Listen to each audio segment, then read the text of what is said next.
Olá pessoal, tudo bem?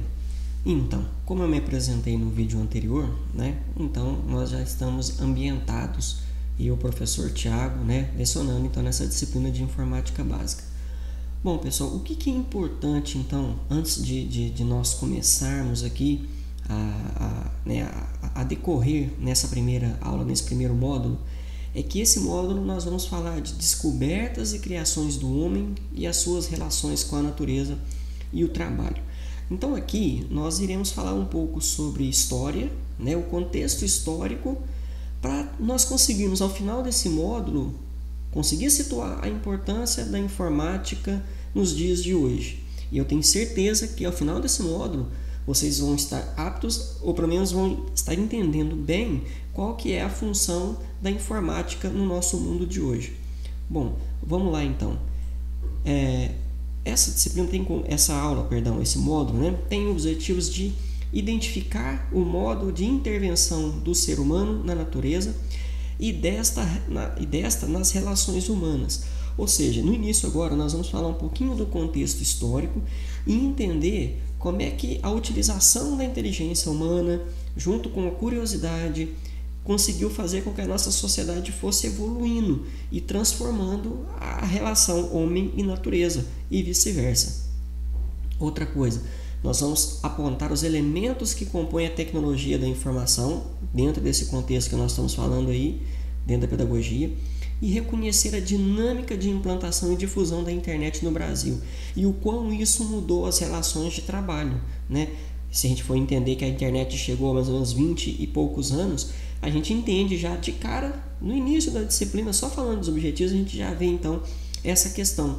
O tanto que de 25 anos para cá, mais ou menos, a nossa sociedade mudou. Talvez muitos aí não tinham nem nascido, e a gente vai comentar aqui um pouquinho então como era. E é até bom se tiver algumas pessoas um pouco mais velhas, quando a gente tiver os nossos fóruns de discussão, que a gente possa trocar essas ideias, Eu também não sou tão velho assim, mas eu lembro, eu sou desse período antes da internet, então eu consigo também tá falando um pouquinho, passando para vocês o que era a vida antes disso. Bom, então falando de descobertas e criações do homem e a sua relação com a natureza e o trabalho. O homem, ele vem ao longo da história utilizando, igual eu falei, a inteligência, somos seres racionais, a criatividade, que desde os primórdios e até hoje em dia, hoje se fala muito em gestão da inovação, empreendedorismo, tá ali, vem na parte de criatividade e junto com isso anda a curiosidade. Então foram esses três fatores aí, que fizeram o homem descobrir, inventar e transformar e aperfeiçoar ferramentas, materiais e recursos aí a fim de melhorar a sua vida para sua própria sobrevivência lá no início. Então o ser humano, nas suas relações sociais, tornou-se produtor de cultura e de trabalho com a inteligência para desenvolver a sua tecnologia a partir de realizações cotidianas. Então aqui nós já entendemos que todo o contexto histórico, ele nos fala que o homem, através da sua inteligência, ele desenvolveu tecnologias para melhorar o seu trabalho, para melhorar as suas relações cotidianas.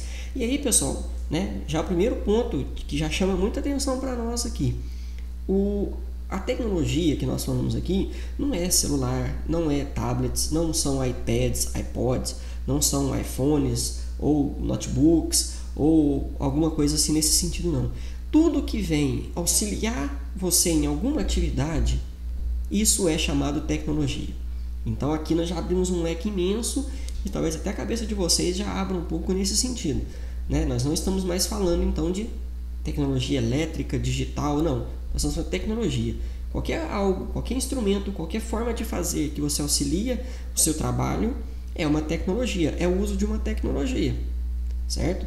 Então, foi na pré-história que apareceram os primeiros indícios de cultura humana por meio de manufatura de instrumentos de pedra, trabalhados de forma intencional pelo homem para obter as suas armas de caça ou de defesa. Então, a partir do momento em que o homem evolui ali do macaco, nós temos toda aquela transição e ele descobre a carne.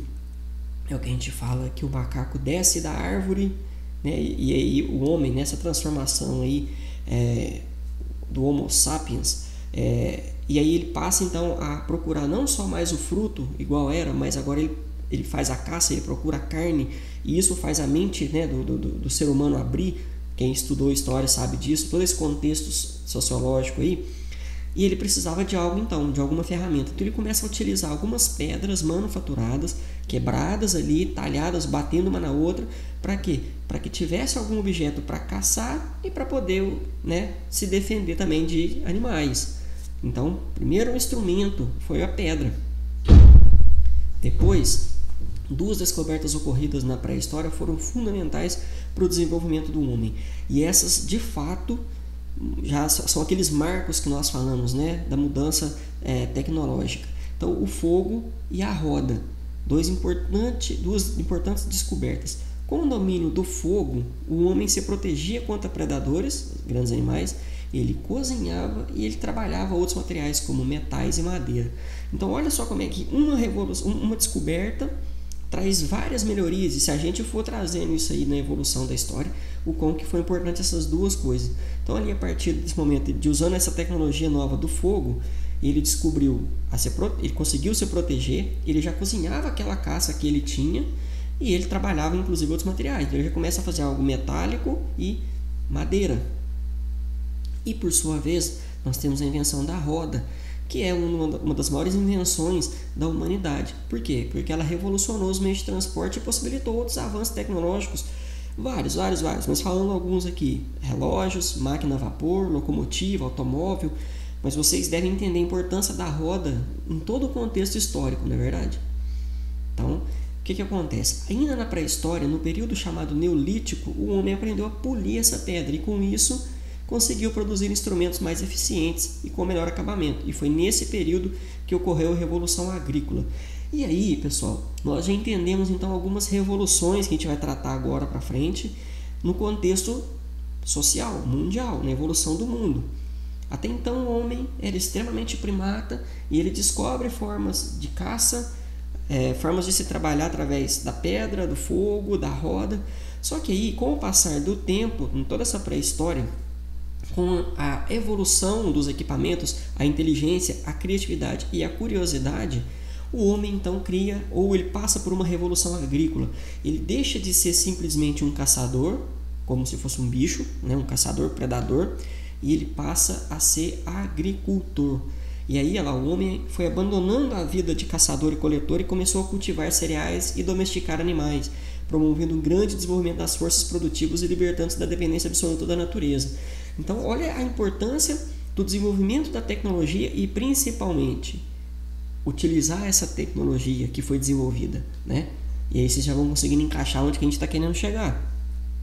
No período final do Neolítico, ocorreram dois importantes descobrimentos, que foi a invenção do tear e a fundição de metais. E com esses aí, grandes descobertas aí no ramo da produção e da produtividade do trabalho humano. E aí que a gente já teve um grande aumento então na produção, né? Tanto de roupas quanto de trabalhos, através de ferramentas, né? Através da fundição do metal, você tinha ferramentas para poder trabalhar no campo. Então, beleza. E aí o surgimento da escrita então marca o fim da pré-história.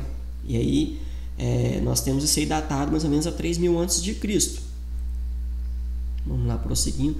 Por volta de 1100 depois de Cristo, ocorreram muitas inovações na forma de se utilizar os meios tradicionais de produção. Então, no setor agrícola, por exemplo, foi fundamental o desenvolvimento de ferramentas como a charrua, que é um tipo de arado, o peitoral, o uso de ferraduras e a utilização de moinhos de água.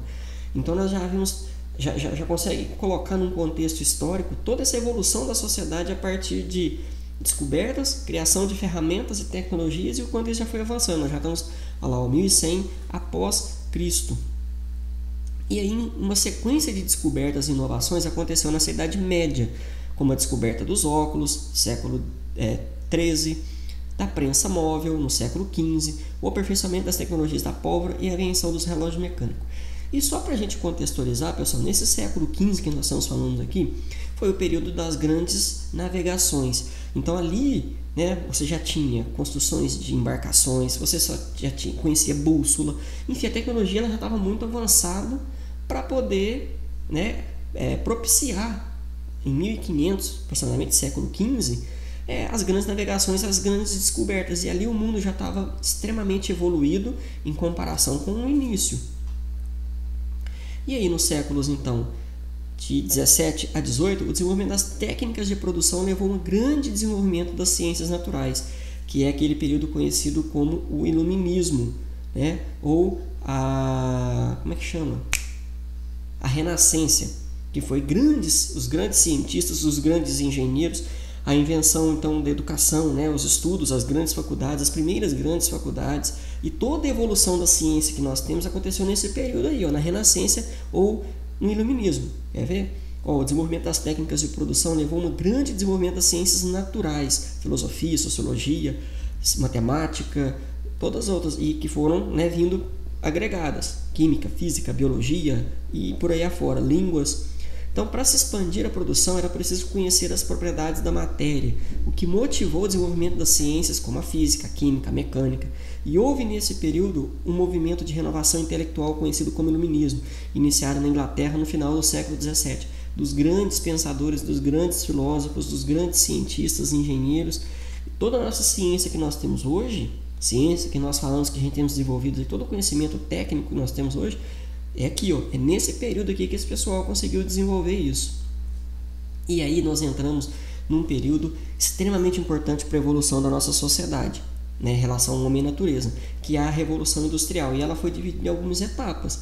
Então a Revolução Industrial, ela transformou essa sociedade europeia, né, e mundial, porque ali nós já tínhamos as colonizações, iniciadas na Inglaterra em 1760, essa Revolução Industrial caracterizou-se pela passagem da manufatura à indústria mecânica.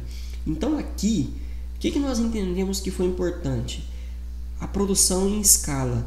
Tudo que era feito manualmente, manufaturado, agora com a Revolução Industrial, através das primeiras máquinas que foram sendo construídas, e construídas graças a quê? Graças à descoberta do fogo, graças à descoberta da roda, graças à curiosidade do homem, graças aos desenvolvimentos da fala, né, da escrita, graças a essa parte do iluminismo, de toda a ciência que foi sendo descoberta, graças ao desenvolvimento dos grandes engenheiros, né, nessa época que começaram a desenvolver grandes máquinas, né, e propiciaram então essa revolução industrial. E a introdução de máquinas fabris multiplica o rendimento do trabalho e aumenta a produção global assim exponencialmente. Calma, que daqui a pouquinho tem a parte ruim. A segunda fase da Revolução Industrial, então no período de 1860 a 1900, foi caracterizado pela difusão dos princípios de industrialização na França, Alemanha, Itália, Bélgica, Holanda, Estados Unidos e Japão. E nessa fase, as principais mudanças no processo produtivo são a utilização de novas formas de energia, elétrica e a derivada do petróleo, e o aparecimento de novos produtos químicos e a substituição do ferro pelo aço. Então, tá vendo como é que está evoluindo? E outra grande invenção do homem, ela é patenteada em 1876 nos Estados Unidos por Graham Bell, foi o telefone. Então, em 1973, a empresa Motorola apresentou um protótipo do primeiro celular portátil, mas somente 81 Motorola e a American Radiophone iniciaram os testes com um sistema próprio de radiofone. Então aqui a gente está falando então de uma inovação, de uma descoberta, né? Descoberta do telefone em 1876, e depois, quase 100 anos depois, nós temos uma inovação dentro desse contexto aí, que é os primeiros testes aí do telefone celular, que hoje a gente não vive sem, não é verdade? E aí, para a gente finalizar então, duas coisas que foram extremamente importantes. Em 1888, o físico alemão Hertz conseguiu produzir as primeiras ondas de rádio, e entretanto a primeira transmissão só foi ocorrida em 1895, denominada naquela época telegrafia sem fio, e é atribuída ao italiano Marconi, que funda em julho de 1897, a primeira companhia de rádio do mundo, e em 99 a primeira fábrica de equipamento de rádio. E aí, pessoal, saindo um pouquinho do conceito de evolução somente das ferramentas humanas, nós já falamos aqui de uma invenção que só foi possível através de grandes descobertas, a gente foi falando, que eu falei para trás, mas que teve um impacto imenso na nossa sociedade, principalmente nos últimos 200 anos, né, obviamente, depois que ele foi criado, que é a invenção do rádio. Né? E o que o rádio tem a ver? Ele tem a ver com a forma de comunicação. E aí entra um pouquinho então na pedagogia, né? Que a gente vai falar em outros períodos depois, não é nem nessa disciplina, mas na disciplina de informática aplicada à educação. Mas o tanto que o rádio foi um dos primeiros meios, o rádio, depois o jornal escrito, né, impresso, modificaram as formas de comunicação da sociedade. Então a gente imagina aqui, falando muito rápido, né, para não estender muito, que não é o foco da disciplina, a gente só está contextualizando historicamente esses acontecimentos com inserção de tecnologia, mas o rádio teve papel extremamente importante então na evolução da sociedade, principalmente nas formas de comunicação e difusão da informação para o mundo inteiro. E aí, na terceira fase da Revolução Industrial, a partir de 1900, surgem os grandes complexos industriais e as empresas multinacionais. A produção é caracterizada pela automação e as indústrias químicas e eletrônicas desenvolvem-se e os avanços da robótica e da engenharia genética também são incorporados ao processo produtivo. E por fim, no século XIX, nós temos a invenção da lâmpada, né, que também foi outro fator. O trem também, que veio para poder propiciar toda essa questão do transporte dentro do contexto aí, também foi de extrema importância para a evolução dessa revolução industrial. E por fim, o avião que a gente tem até hoje e que mudou então as nossas formas de ver, né, o transporte. Bom, então pessoal, agora, né, nós entendemos todo esse contexto da inserção da tecnologia e as importantes modificações na sociedade de uma maneira geral através das várias inserções de tecnologia. E a hora que a gente falou numa linha cronológica e bem resumido, né? Se a gente fosse parar de fato para poder ficar discutindo, falando sobre as ferramentas, as evoluções, as revoluções, as mudanças na sociedade, a gente ficaria aqui bastante tempo. Então agora a gente vai falar exclusivamente da industrialização no Brasil. E o que é bom então a gente entender? Que ela foi dividida em algumas etapas aqui. A primeira delas, como nós sabemos, né, a origem do Brasil está associada à economia cafeeira. Então se você pega ali em 1500, o Brasil foi descoberto por Portugal, para não falar invadido e colonizado, né? Mas vamos deixar esse contexto, a palavrinha aí, descoberta. E aí, a partir de então, até 1888, o Brasil foi colônia de Portugal. Então, nós passamos aí quase 400 anos de exploração dos nossos bens, né? E da construção da nossa sociedade. E tudo que era produzido e enviado para Portugal. Depois teve aquela questão da tributação e por aí afora. Mas dando uma acelerada nesse contexto, o pessoal que veio de Portugal para cá para colonizar aqui, juntamente com os índios que aqui viviam, né, eles foram criando grandes fazendas, né, e dessas grandes fazendas, grandes latifúndios, foram se dividindo, né, eram estados e aí depois cidades, e aí o país foi se desenvolvendo até então, mas baseado numa cultura cafeeira. Então, quando a gente olha lá no início do século XX, 1900 por ali, toda a economia do país era uma economia cafeeira. E a partir de 1910, os cafeicultores começaram a aplicar seus lucros no setor industrial, temendo a recorrência da crise do café. Mas, segundo esse plete aí, né, foi sem dúvida a Primeira Guerra Mundial ocorrida entre 14 e 18 que deu um grande impulso à indústria brasileira. E aí outro fator que é importante a gente falar, dentro de um contexto histórico, social, é o papel das guerras, né? Que mesmo tendo um marco triste na história mundial, nós tiramos alguns proveitos desses períodos de guerra. Mesmo que analisando o homem como um ser que só pensa quando de fato ele precisa, quando ele usa aquilo ali para algum bem, nesse caso contrário, ele não, por que eu vou desenvolver isso se eu não preciso? Nos períodos de guerra, né, foram necessários muita tecnologia, o que não tinha tão disponível na época, então eles tiveram que pensar muito. Por exemplo, até então não se utilizava uma arma ou armas, né, de destruição em massa. E aí, com a necessidade, resolveram então pensar, se você consegue dar um tiro, então vamos dar 20 tiros de uma vez, e por aí afora. Então, teve um grande impulso, como fala aí, a indústria brasileira. Por quê? Porque ela precisou produzir ferramentas, ela exportou manufaturas, ela exportou produtos, porque era um período de guerra, um período que abalou economicamente, politicamente, tudo dentro do planeta. E as principais causas do surto industrial brasileiro da época foram a substituição das importações e a exportação de carne congelada durante a guerra. Então ali nós temos um movimento histórico que contribuiu, que acelerou para essa industrialização. E também, na Segunda Guerra Mundial, no período de 39 a 45, trouxe efeitos favoráveis à indústria nacional, como o crescimento da exportação de produtos manufaturados daqui, e de acordo com autores, as realizações efetivamente inovadoras da industrialização brasileira tomaram forma somente na era Vargas. Em 1939 foi elaborado o governo Vargas um plano quinquenal de metas para a indústria.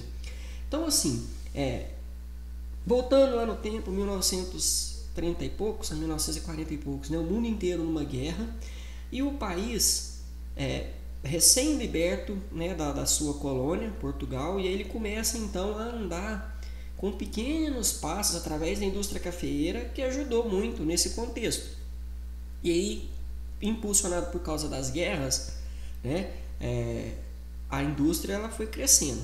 E aí nós temos que, mais ou menos também nessa época aí, final da guerra, né, pós-guerra, vamos assim se falar, nós tivemos importantes realizações econômicas para o Brasil, que foi a indústria de base. O que é a indústria de base, pessoal? É a indústria que é do próprio país e que faz ou que produz produtos de base, o ferro, que mais?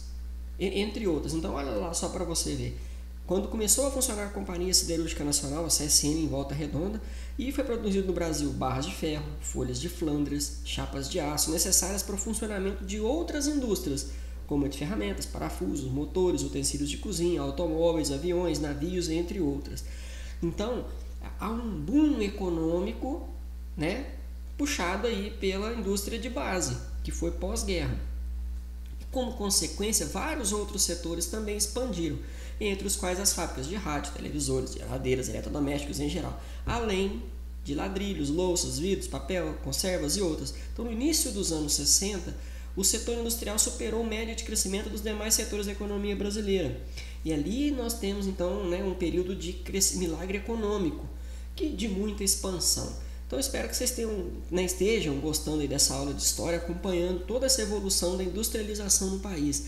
E aqui, então, nós chegamos no momento onde surgiram as hidrelétricas, no caso a hidrelétrica de Furnas, as primeiras rodovias pavimentadas, as grandes cidades foram crescendo e se desenvolvendo, as principais capitais, por exemplo, Belo Horizonte, São Paulo, Rio, foram construídas, Brasília, e dentre outras, né? Então assim, a gente imagina, eu tentando imaginar final da década de 50, meados da década de 50, num pós-guerra, numa industrialização alta para a época e todo esse milagre econômico acontecendo. Mas nós temos que no Brasil, só como tempo, depois eu falo o que eu ia falar, ocorreu o chamado milagre econômico entre 68 e 73, com aceleração do crescimento, investimentos e infraestrutura nos diversos segmentos da indústria e na agroindústria de alimentos. Na década de 80, como década perdida, a alta internacional dos juros fez com que a economia brasileira entrasse em dificuldades e o Brasil enfrentasse uma longa recessão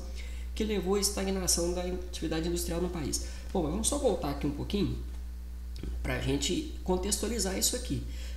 O Brasil, então, vem num pós-guerra, uma forte industrialização, um milagre econômico, mas, ao mesmo tempo, nós passamos um período de governo militar, de ditadura militar, que já está ali, né? 64 que começou, nós estamos falando 68 e 73. Então, assim, além desse contexto de expansão do mundo, não foi só aqui não, viu? Foi do mundo inteiro, esse período foi muito abrangente. E aqui, eu estava falando antes sobre a questão das guerras, que impulsionaram vários fatores, né, que nos levaram a melhorar a nossa sociedade, mesmo sendo um período de guerra, ou seja, tirando algo proveitoso daquele período ruim. Em 1940 e alguma coisa, o homem desenvolveu, né, ou vários homens, falando homem generalizando, uma máquina de efetuar cálculos bélicos, e que é considerado o primeiro computador. Ou seja, com o advento da energia elétrica, com a descoberta das válvulas e dos circuitos, depois posteriormente os circuitos elétricos, nós temos então a invenção ali do computador. E que marco que tem isso para a nossa sociedade, né? O desenvolvimento do computador, o primeiro computador, ou primeira máquina de calcular, antes do final da Segunda Guerra Mundial, e que era uma máquina para cálculos bélicos. Então, tudo que era feito à mão, né, o homem pensou, pô, vamos criar uma máquina de calcular. E criou-se um computador que era do tamanho de uma sala imensa. E aí, quando nós entramos então nesse período aqui do milagre econômico aqui no Brasil, lá nos Estados Unidos, a gente entra num período que a gente chama o período do silício, que é uma grande revolução tecnológica lá, com o desenvolvimento dos primeiros computadores, primeiros computadores de verdade mesmo. E aí a gente tem a história da Apple, da Microsoft, da HP, entre várias outras empresas, a IBM, nesse período aqui. Então, enquanto aqui nós estávamos falando de crescimento econômico, de desenvolvimento da indústria e da agroindústria aqui, lá nos Estados Unidos começavam então a surgir os primeiros computadores. E que diferença que isso fez para a nossa sociedade. Bom, terminando a nossa linha cronológica, quando a gente entra na década de 70, né, finalizando essa década de 70, o Brasil cresceu muito, mas também se endividou. E aí nós tivemos então uma alta taxa, uma alta dos juros, né, internacional, e aí nós enfrentamos então uma recessão. Por quê? Porque o que o país desenvolveu na década de 60 e início da década de 70, em termos de estrutura, infraestrutura, indústria, agroindústria, nós paramos na década de 80, né? E aí, nos anos 90, o Brasil dá o início a uma abertura econômica para a importação de mercadorias, lá no governo Collor. E essa fase da industrialização brasileira, iniciada no governo Collor, com continuidade até Fernando Henrique, marca o avanço do neoliberalismo no país, que prega a desregulamentação da economia e consiste na redução da participação do Estado nas atividades econômicas. Tiago, por que você está falando isso? Bom, pessoal, a gente fez um passeio pela aula de História aí, até peço licença ao professor Bruno, né, que leciona essa parte, e para eu estar falando isso aqui para vocês. Mas o que nós vemos? Nós vemos um período onde cresce muito, depois um período de recessão, e depois nós temos um período pós-ditadura militar, que terminou em 85, né? Um período já de grandes mudanças, tanto econômicas quanto filosóficas, com tudo. Nós tivemos uma grande mudança, né? E hoje vivemos aí esses 30 anos aí de redemocratização do país. E é um contexto que não é só do Brasil não, tá? Se você pega toda a América do Sul, nós passamos quase que pelo mesmo problema, quase que na mesma época.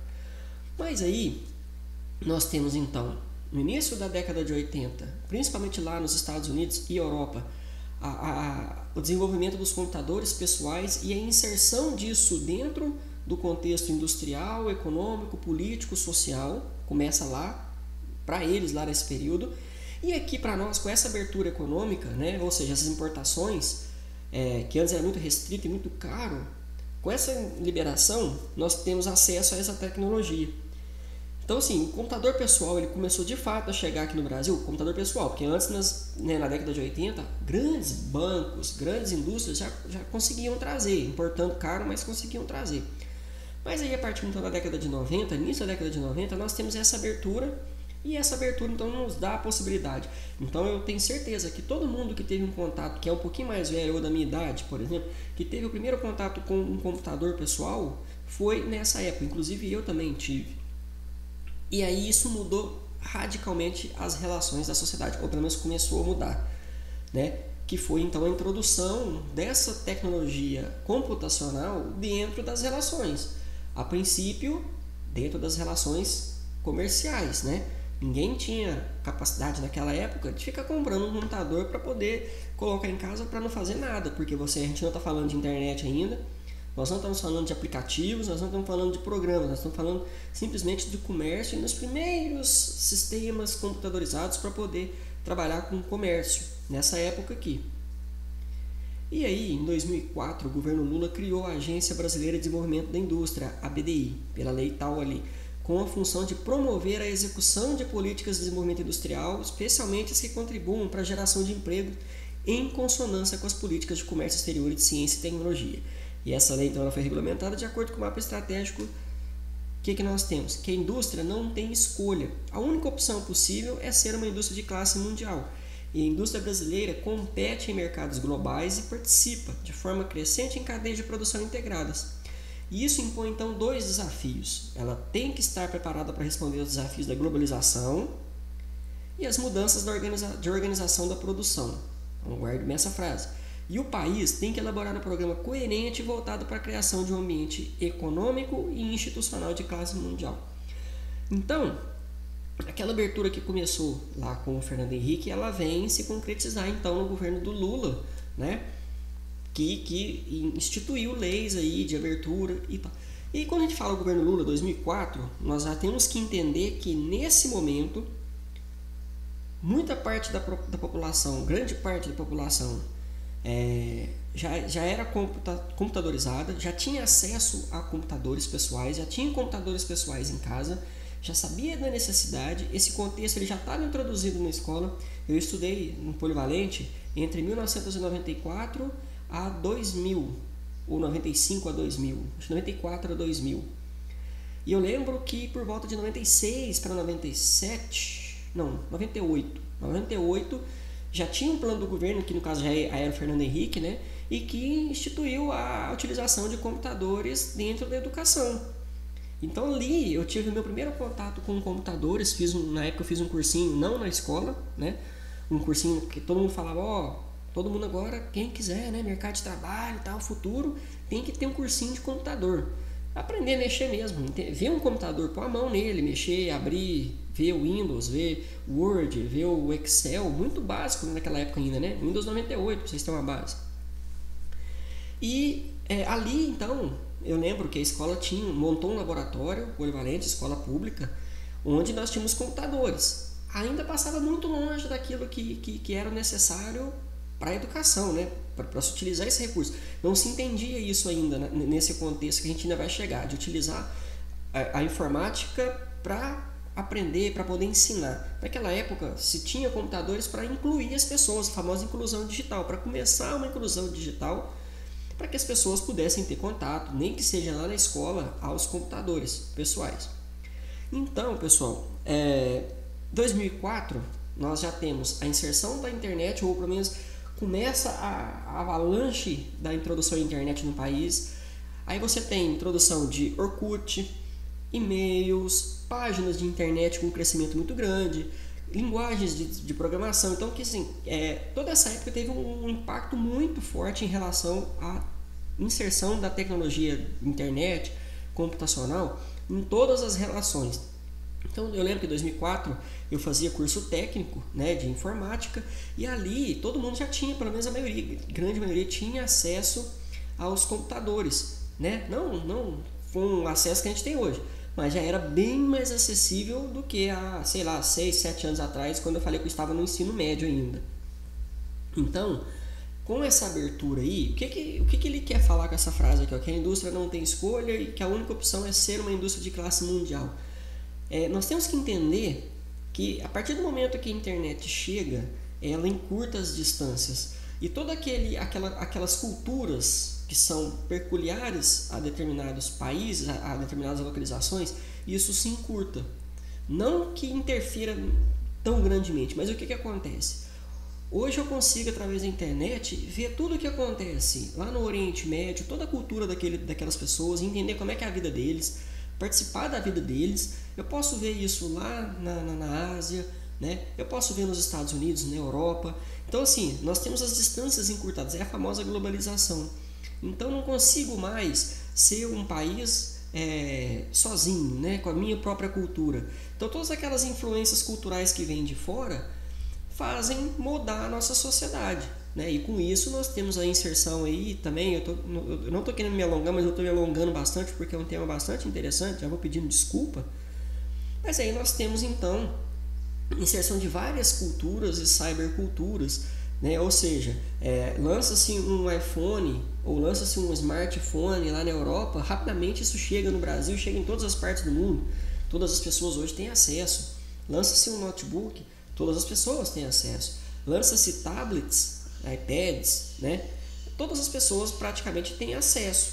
Ou seja, essa globalização ela só te impõe dois caminhos. Ou se você se prepara para andar junto, ou você não consegue acompanhar essas mudanças. E é isso que a gente vai tratar, principalmente na disciplina 2, mas deixando uma deixa para a gente contextualizar aqui, do uso dessa tecnologia da informática dentro da educação, né? Se nós temos influências exteriores que vêm aqui e nos falam como é que hoje está sendo, é impossível eu querer trabalhar a educação, eu ser professor, eu chegar em sala de aula e querer me portar como um professor da década de 80 ou início da década de 90, onde você não tinha esses recursos acessíveis.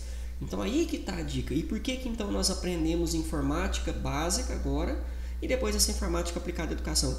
Justamente para poder te inserir no contexto da informática do mundo hoje. Então, nessa disciplina, nós vamos basicamente falar das ferramentas, conhecer os sistemas operacionais, os programas, aprender a utilizar de fato a mão na massa, e depois a gente vai tratar no nível bem acima a inserção e os impactos dessa tecnologia dentro da educação brasileira. Tá ok? Então, bom, pessoal, então agora nós vamos tratar diretamente da tecnologia da informação. A gente falou sobre tecnologias, agora a gente vai falar de tecnologias da informação, que, se a gente for analisar, invadiu todas as esferas que nós temos, de atividades humanas, economia, sociedade, cultura, tudo. Hoje nós temos tecnologia da informação dentro desse conceito aí. Então, olha lá, ela pode ser constituída como um conjunto de recursos tecnológicos e computacionais para a geração e uso da informação. Então, aqui nós já excluímos todas as outras tecnologias que nós falamos ao longo da evolução da sociedade para poder falar exclusivamente da tecnologia da informação. Mas antes, a gente vai compreender que tecnologia é aquilo que eu já falei, é aquilo que o homem utiliza para poder, de alguma forma, agilizar algum trabalho. Beleza, então aqui eu já posso passar. Aí tem um exemplo ali, não precisa a gente estar falando disso. Aqui também não. Tá. E entre as tecnologias então da informação, está um conjunto de tecnologias em microeletrônica, ou seja, computação, tudo que é hardware, componente físico do computador, ou software, que são os programas, telecomunicação, radiodifusão, optoeletrônica, transmissão por fibra ótica ou laser. Então tudo isso aí, desses exemplos que eu fui falando, engloba o que a gente chama de tecnologia da informação. Beleza? Então, olha lá, as primeiras descobertas tecnológicas, elas vieram lá na Segunda Guerra Mundial. Também já falei disso aqui. A gente vai falar do computador, quer ver daqui a pouquinho? Não, já falou. Mas aí, ainda nessa linha de contexto histórico, um grande impulsionamento da computação, dessa tecnologia da informação, se deu na década de 70 com a invenção do microprocessador. E que hoje, praticamente tudo que nós temos, celular, notebook, tudo eletrônico que nós temos, esqueci de mostrar esse, tudo isso tem microprocessadores. Então, assim, foi uma revolução importante para a tecnologia da informação. E aí, aqui sim, falando sobre os computadores, igual eu citei, a questão da guerra já foi falado, o microcomputador na década de 80, toda a evolução aqui a gente está falando da computação da Microsoft, da Apple, da década de 70, dos primeiros computadores pessoais. Então, olha lá, o exemplo da Microsoft, cadê? Uma condição fundamental para a difusão dos microcomputadores foi, de acordo com Castells, o desenvolvimento de software para computadores pessoais. Em meados dos anos 70, com Bill Gates e Paul Allen na Microsoft, atual gigante em software que todo mundo usa, inclusive o Windows, que a gente está falando, que eu estou usando, o PowerPoint que eu também estou usando, é feito por eles, que transformou o seu predomínio em software de sistemas operacionais no predomínio em software para mercado de microcomputadores em todo o mundo. Eles dominam praticamente 90% da sociedade aí, da computação. O Macintosh, que é da Apple, lançado em 84, foi o primeiro passo rumo a computadores de fácil utilização, pois introduziu tecnologia baseada em ícones e interfaces. Essas janelinhas que a gente clica, inicialmente foi desenvolvido pela Xerox, essa tecnologia. Entra num contexto aí histórico entre as duas empresas que não vem ao caso. E aí a convergência, então, de todas as tecnologias eletrônicas no campo da comunicação interativa resultou na criação da internet, grande rede mundial de computadores. E aí, então, a gente prepara a mente para poder falar da internet, que veio e, assim, agregou de forma muito grande a tecnologia da informação e mudou para sempre os rumos da nossa sociedade. Eu não sei quanto tempo que essa sociedade nossa vai durar, mas vocês viram que eu fiz uma aula lá desde o início falando de 3.000 anos atrás. Eu não sei se daqui 200 anos, né, esse mundo vai estar aqui nesse mesmo local e tal. E se alguém algum dia vai estar falando sobre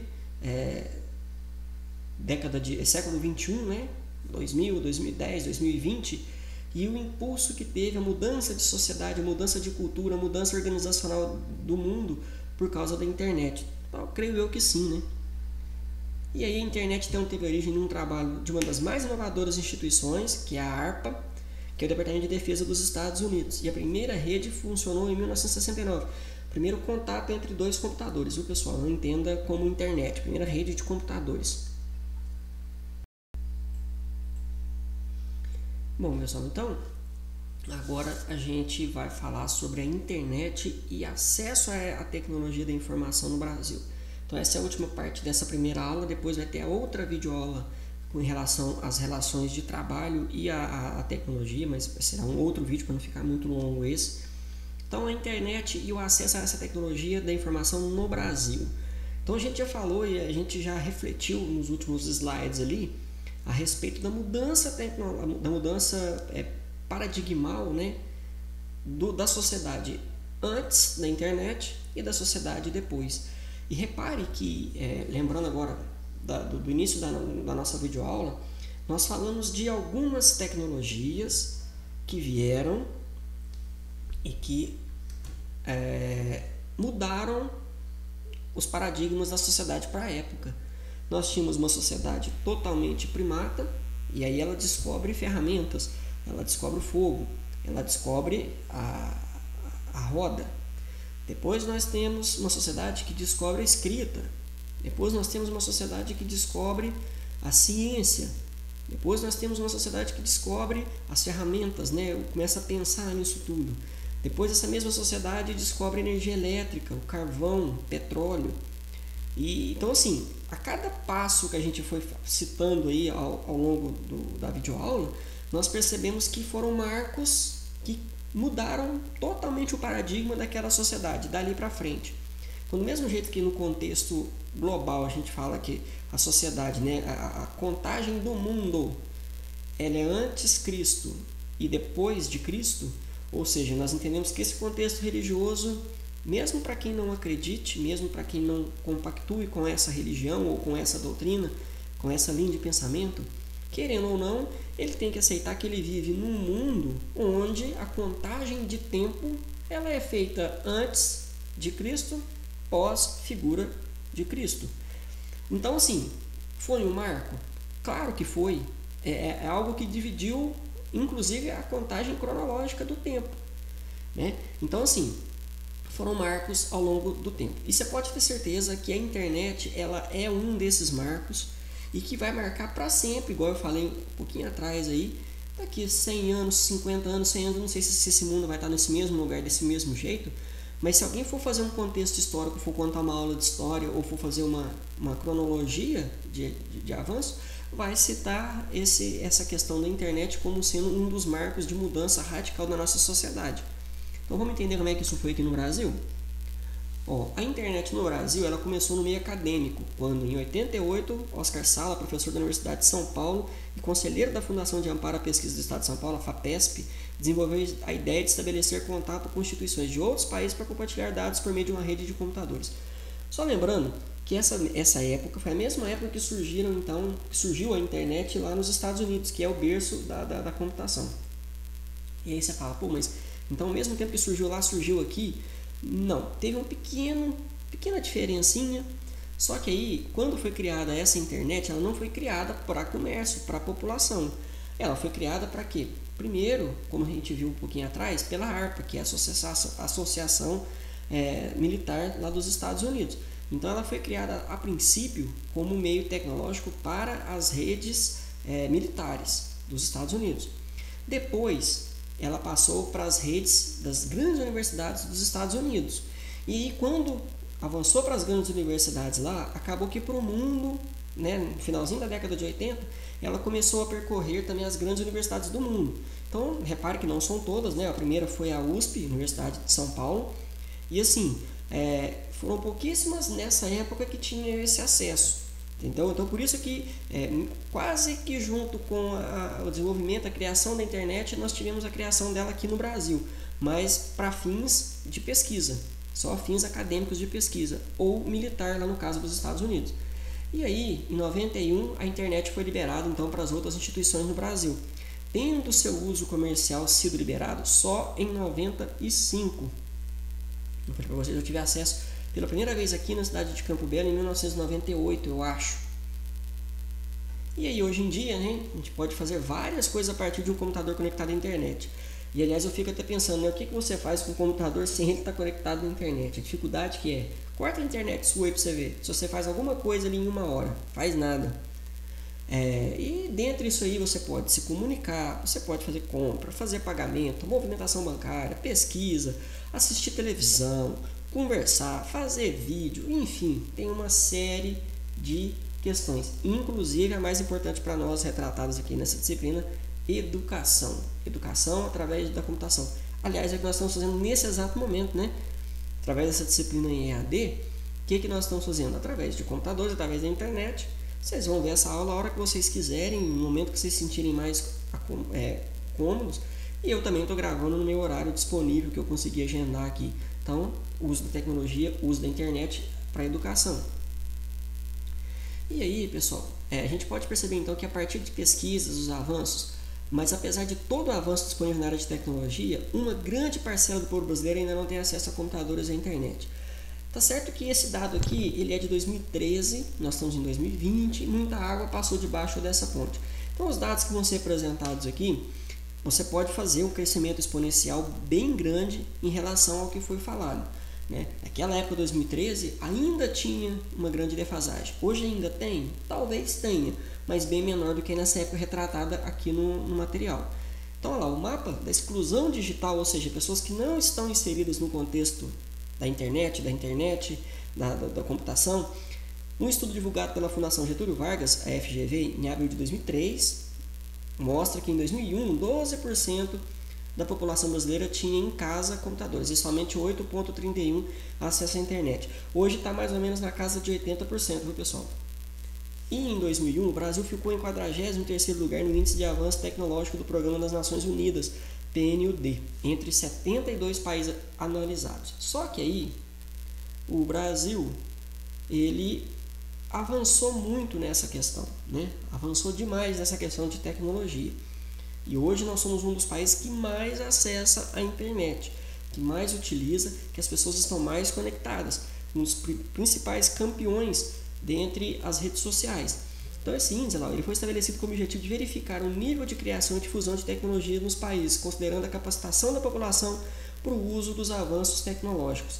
Aí nós estamos um pouco atrasados. Não em relação ao acesso, ao contato com essa internet ou com acesso às redes sociais e tudo mais, mas a capacitação da população em trabalhar com isso. E aqui o nosso papel principal, pessoal.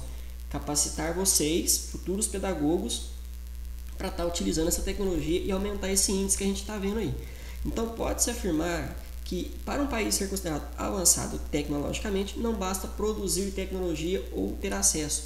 É preciso dar condições para a população ter acesso às tecnologias e, principalmente, saber usá-las. Quantas vezes nós ouvimos falar aí nas redes sociais, que o brasileiro não sabe usar as redes sociais? E usa para brigar, usa para poder falar política, para brigar com os outros, para poder mandar indireta.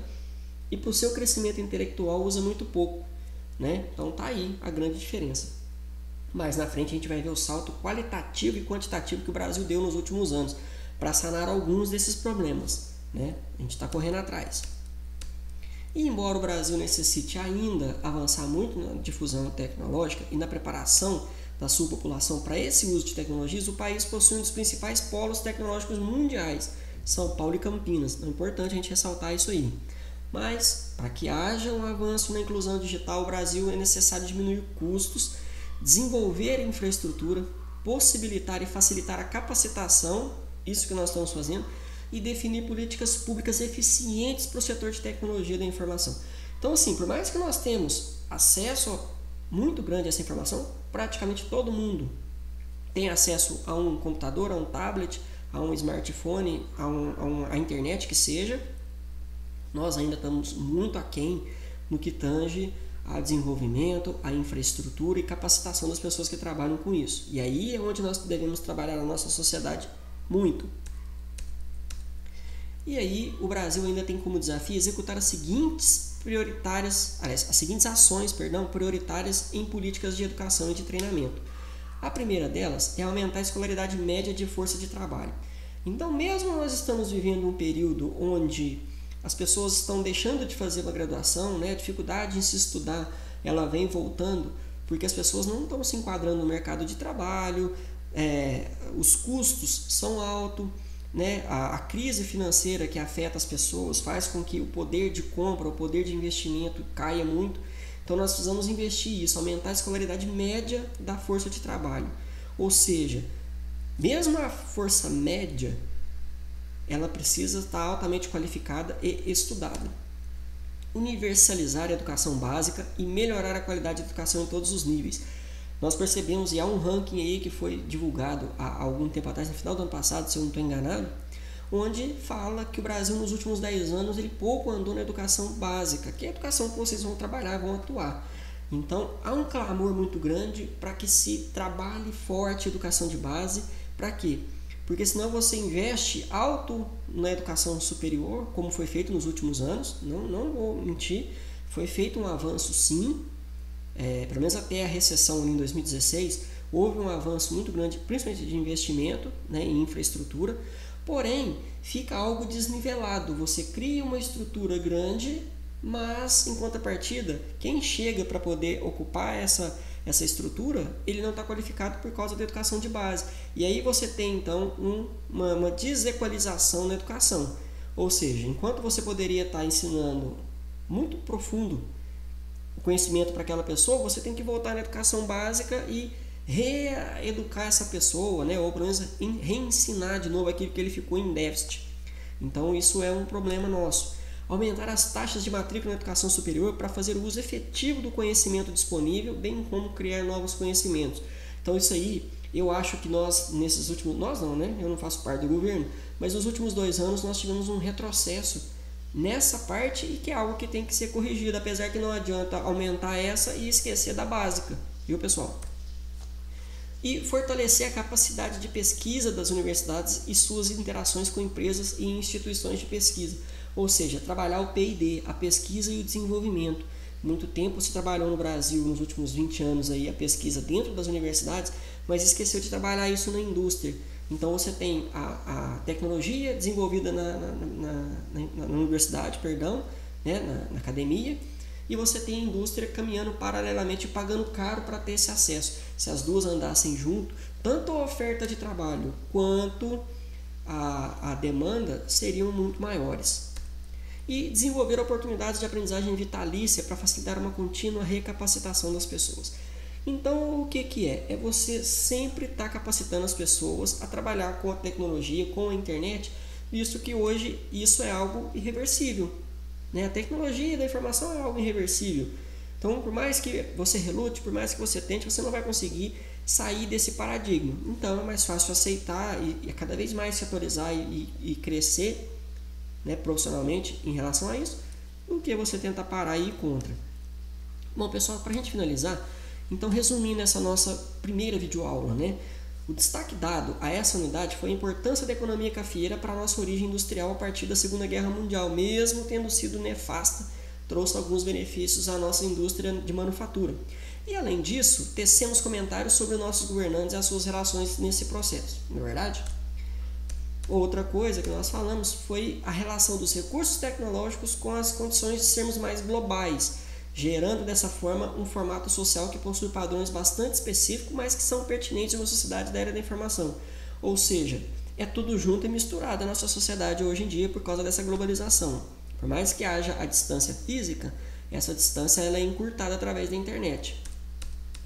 E vimos ainda que o Brasil vem evoluindo gradativamente no aspecto tecnológico e permitindo cada vez mais a democratização desse recurso. Bom, ficou alguma dúvida, pessoal? Caso tenha ficado alguma dúvida, entre aí no chat nosso de dúvida, deixe a sua dúvida aí, ou pode estar me procurando na faculdade. Então, daqui a pouco eu volto com outro vídeo da nossa segunda parte, falando sobre as relações de trabalho que foram afetadas através dessas tecnologias da informação. Então, ok, pessoal? Grande abraço!